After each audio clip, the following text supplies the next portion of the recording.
Ниқаб көз ғана ашық қалдырылатын арабша киім. Никах, неке. Хижрат, өзге елге көшу. Жихад, Алла жолында күресу. Шахидтік, Алла жолында жан тапсыру. Тәкфіршілерді жағалаған қыз-келіншектің осы терминдермен ұшырасатыны хақ. Бірақ олардың жетекшілері бұл ұғымдардың тонын айналдырып кигізіп, олардың санасына сыналата енгізіп тастаған.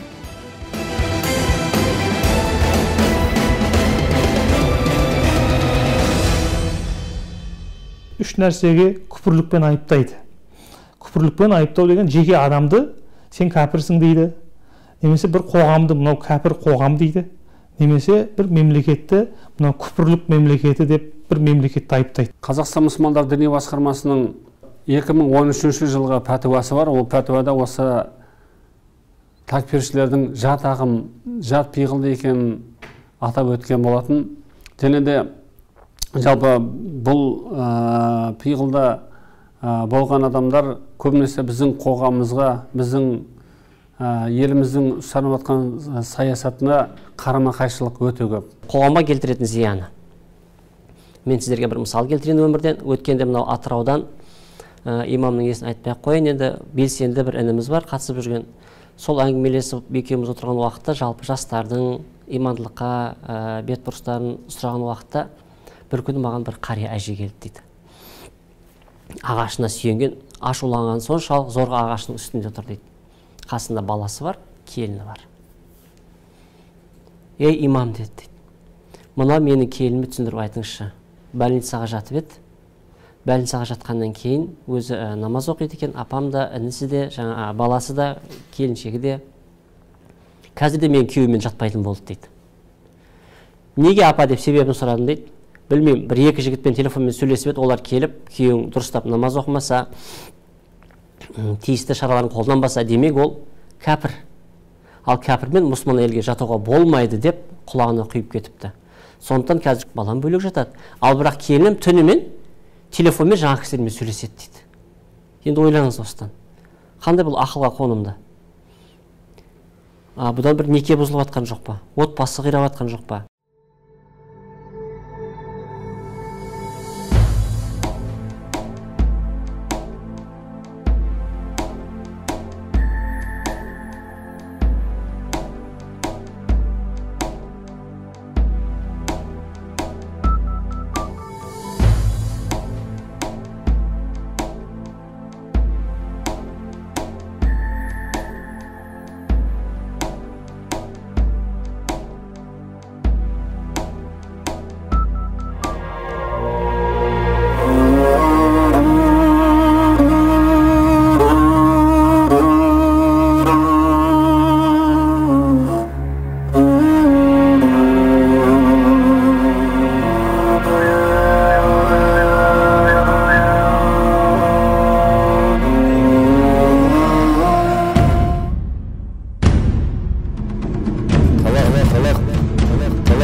Өзге діни ағымдар секілді, Ат-Такфир уәл Хиджра ұйымы да Құран аяттары мен хадистердің бұрмаланған нұсқасы арқылы құрбандардың жүрегіне аяқ-бас үрей ұялатады. Ол үрей үдей келе адасушыны адастырушының иығына жығып береді. Адам мен имандының арасында намазды тастау бар дейді. Осы хадис пайғамбарымыз саллаллаху алейхи ва саллям. Ендеше намазды оқымаған адам кәпір болады деген осы жерден қорытынды шығады. Намаз, бір адам күніне 5 уақыт намаз оқып жүретін болса, сол адамның сол ісіне қарап біз оның мұсылман екенін танимыз деген мағына жатыр оның астарында.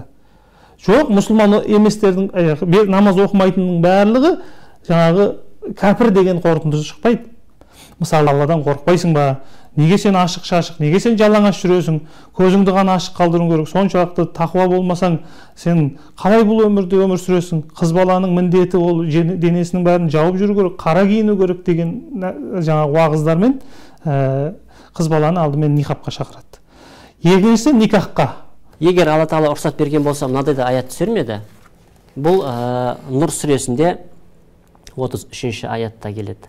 Аяттың мағынасы: арыңызды, намызыңызды сақтаңыз, егер неке қылуға, отбасын құруға шамаңыз келмесе. Алла Тағала өзінің қайырымдылығынан, мейірімділігінен, кеңдігінен сізге көмектескен уақытқа дейін дейді. Яғни ар-намысыңызды сақтаңыз деп тұр. Барып уақытша некемен немесе қиыла салыңыз, басқа алсаңыз деп тұрған жоқ.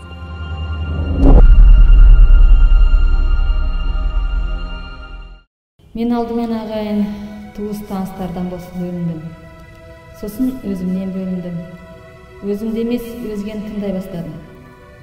Адам ретінде өз пікір, өз таңымды болмады. Бірақ мен мұны кеш байқадым. Қателескен тұсым осы деп те ойлаймын. Туыстарымнан, жақындарымнан, бәрінен де безіндім. Ешкімді де қажет тұтпадым. Санамды басқаға билеткенімді енді кеш байқадым.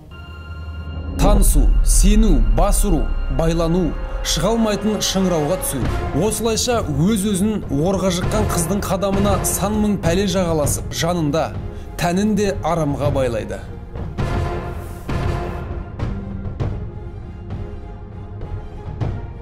Біздің таныстарымызда әйел кісілер, намазхан кісілер дәріс береді мешіттерде. Сонда маған келіп айтқандығы, бір күні мен не жас бойдым деп жас қыз жүгіріп келді дейді, жылап. Алғаш күн екен. Күні кеше дейді, некелесіп, алғашқы ақ түнімізді болдық, азанда талақ деп кетіп қалды дейді. Ал енді сонда осындай қыздар сонда өмірден түңілмейді ма?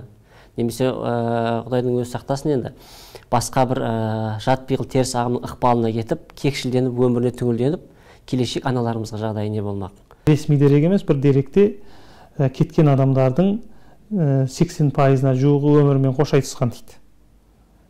Яғни адасқан арманның құрбанына айналды деген сөз. Құдай сақтасын, бетін аулақ етсін бұл нәрсені. Салтанат деген қыз бала келіп, былтырлары жағы осымен сол тәкпіршілердің жағы бір келіншегі болған едім. Және де бұл жерде байқағаным дейді, мен зарымды айтатын кісі жоқ, тыңдайтын адам жоқ болғаны кейін, енді тасымды ана жақ ұрдым, мына жақ ұрдым, болмағандықтан мешітке келіп, осы сіздерден бір көмек, жәрдем, Құдайдың адамдары ғой деп жәрдем сұрау мақсатым келдім дейді. Ал енді бұл жердегі бұның жапа шеккені жағы бұл ұйымдағылар жағы талақ мәселесіне көбірек айтады екен. Жан-жағымды немен жазарымды білмей далмын.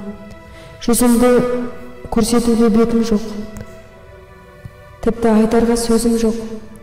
Себебі қорқыныш жанымды жейді.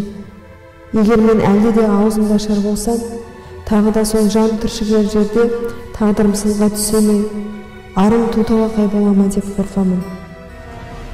Бүгінгі қоғамда барлық жамандық атаулы діннің атын жамылатын болды. Қай жат ағымды алып қарасаңыз да, өздерінің жат идеологиясын исламның негізгі қағидаттарымен жымдастырып қояды. Ал мұны бұрын соңды, әлхамдулилля, мұсылманмын деп айтып көрмеген жан қайдан ұқсын?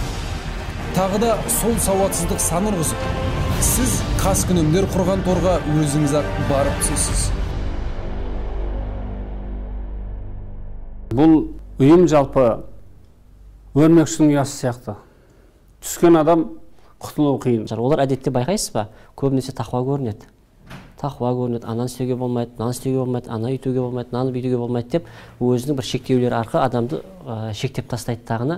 Ал жеме-жемге өзінің мақсатына, мүддесіне келген уақытта олар ертең күні некелеспей-ақ балалы болып жатса, оның нәрестені кім тәрбиелейді? Немесе ондай жауапкершілік деген нәрселер жоқ. Неке муаққат, муъта дегендей некенің де бір ерекшелігі осында. Тәкфіршілер адамнан мәңгүрт жасау процесін сатылы түрде кешенді жүргізеді. Сондықтан да олардың жолына бір шатылған кісі кері қарай қайтуды ойламайды. Әсіресе өзі өмір сүріп отырған қоғамға қарсы қойып, маңайындағы жақын жұрағатынан кісіні бөліп әкетуде олар тым епшіл келеді. Ал өз жақынымен, қоғаммен, мемлекетпен конфликтке келген кісі өзін ол қоғамға жат санап, ақыры хижра жасауына, яғни жер ауыстыруына тура келеді. Таңдау ұсынады. Екіншісі, қолыңа қару аласың, сол жақтағы шейхтардың біреуіне тұрмысқа шығып, өзіңде сол соғыс алаңына жаңағы қару алып шығасың деп. Қазақ қызының ары мен абыройын жанымен қорғаған халық. Қазіргі уақытта да бізге қыз тәрбиесінің бабалардан жалғасқан тәжірибесін қолдану керек. Қырық үйден қала берді қара күңнен, тыйым көрмеген қыздардың ақыры көрінігеннен талақ естіген. Жалпақ тілмен айтқанда, бет жүзін көлегейлеген қара түсті мата, оның көкейіндегісі мен көксегенін де бүркемелеп тұрғандай.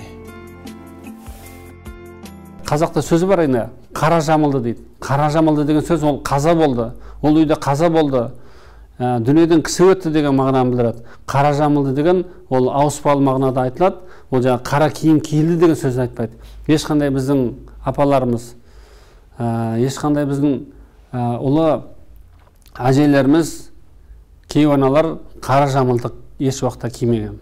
Ғылым мен хикмет мұсылмандардың жоғалтқан қазынасы. Оны қай жерден тапсаңдар да алыңдар деген пайғамбарымыз саллаллаху алейхи ва саллям. Яғни мұсылман адам өзінің жоғалтқан қазынасын іздеу керек. Жердің астынан рызық іздеңдер дейді. Біз жердің астын іздеп жүрміз бе қазір? Қай уақытта қазақ дін үшін өзінің өмірін қиып соғысты? Ділде мүлдем ондай нәрсе жоқ. Астағфиру билля ла икраха фид-дин. Дінде зорлық, зомбылық жоқ. Немесе сіз бейбіт өмірдің арасына барып, жарып жіберіп өзіңізді шахид қылдыңыз дегенде де жерлер жоқ. Сондықтан бұның барлығы білместік, немесе бір мүддесі бар, сауатты деп айтайын сізге. Сауатты кісілердің басқарып жасап отырған жағдайы.